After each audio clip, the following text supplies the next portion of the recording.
ভাগ্যে বিশ্বাস করবেন। ভাগ্য কি?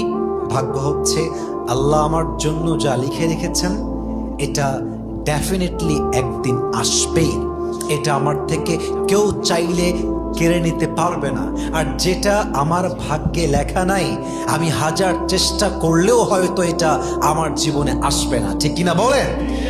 আল্লামা ইকবাল রহমতুল্লাহি আলাইহি কি সুন্দর করে লিখেছেন, जो नसीब में है वो कभी छिन नहीं सकता और जो नहीं है वो कभी मिल नहीं सकता, जो चला गया उस पर सब्र आ जाएगा और जो आएगा उस पर शुक्र आ जाएगा।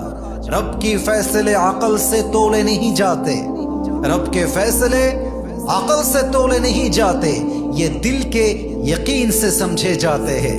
आज जिसे देखकर लगता है कि अगर ये ना मिला तो मैं तो मर जाऊंगा, आज जिसे देखकर लगता है तुम्हें कि अगर ये ना मिला तो मर जाऊंगा, कल तुम खुद ही कहोगे अगर ये मिलता तो मैं तो जी ही नहीं पाता। ठीक कि ना बोलें?